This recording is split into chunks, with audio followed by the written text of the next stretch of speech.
Hello bachcho, let's see the question. And the question says that which of the following should be chosen for base yield if one were to produce a recombinant protein in large amount?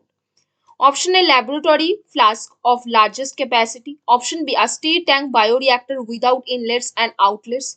Option C, a continuous culture system. And option D, any of the above. तो आ जाओ बच्चों थोड़े से की concept के ऊपर बात करते हैं, चीजों को अच्छे समझते हैं तो क्वेश्चंस को हम बहुत इजीली और बहुत अच्छे से सॉल्व कर सकते हैं, है ना बच्चों। तो देखो पॉइंट वाइज बात करते हैं। अगर हम यहाँ पे बात कर रहे हैं किसके, अ लार्ज फ्लास्क के ऊपर बात कर रहे हैं, किसके ऊपर, अ लार्ज फ्लास्क के ऊपर बात कर रहे हैं। तो अगर उस लार्ज फ्लास्क में हमने कोई भी मीडियम नहीं डाला है तो वो हमारे लिए बिल्कुल भी यूजफुल नहीं होगा। तो क्या बोलोगे, लार्ज फ्लास्क विदाउट विदाउट किस चीज के, सूटेबल कल्चर सिस्टम के, without suitable culture system, a large flask जो कि सूटेबल कल्चर सिस्टम को छोड़कर प्रेजेंट है, is not going to yield anything, is not going to मतलब एक लार्ज फ्लास्क जिसमें आपने कुछ भी कल्चर सिस्टम नहीं डाला है तो वो आपको कोई भी यील्ड, आपको कुछ भी नहीं देगा, is not going to yield anything, आपको कुछ भी नहीं यहाँ से मिलेगा, है ना। अब देखो नेक्स्ट, अगर हम लार्ज टैंक बायोरिएक्टर्स का इस्तेमाल कर रहे हैं, किसका इस्तेमाल कर रहे हैं अभी, लार्ज टैंक बायोरिएक्टर्स का, तो उस लार्ज टैंक बायोरिएक्टर जो आपके पास प्रेजेंट है, लार्ज टैंक जो बायोरिएक्टर आपके पास प्रेजेंट है वो कैसे प्रेजेंट है, विदाउट इनलेट्स और विदाउट आउटलेट्स। कैसे प्रेजेंट है, विदाउट विदाउट इनलेट्स प्रेजेंट है, और यहाँ पे वो और कैसे प्रेजेंट है, विदाउट आउटलेट, यहाँ पे वो प्रेजेंट है।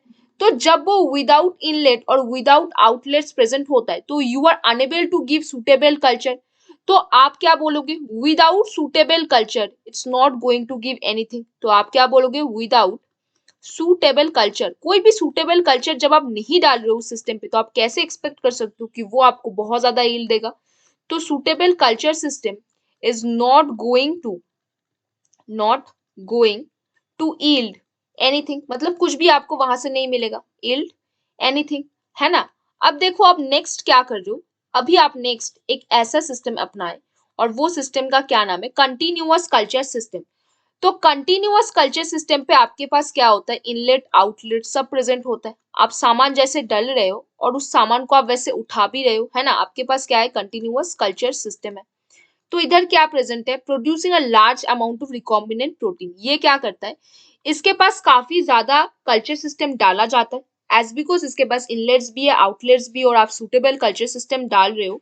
तो ये क्या करता है, producing a large amount of, क्या कर रहा है, प्रोड्यूसिंग, क्या प्रोड्यूस कर रहा है, अ लार्ज अमाउंट ऑफ, क्या कर रहा है बच्चों, producing a large amount of किस चीज के बच्चों, अमाउंट ऑफ रिकॉम्बिनेंट प्रोटीन, ये खुद से बना पा रहा है, अमाउंट ऑफ क्या बनाएगा, रिकॉम्बिनेंट प्रोटीन, और वो भी काफी ज्यादा लार्ज अमाउंट पे बनेगा, है ना।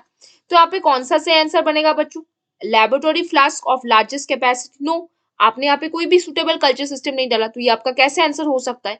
अ stir tank bioreactor without inlets और आउटलेट्स, नो, आपने कोई भी कल्चर सिस्टम नहीं डाला और यहाँ पे कोई इनलेट्स भी नहीं है कोई आउटलेट्स भी नहीं है। कंटिन्यूअस कल्चर सिस्टम, हाँ, एनी ऑफ द अबव, बिल्कुल नहीं। तो यहाँ पे कौन सा से आंसर बन गया बच्चों आपका, ऑप्शन सी।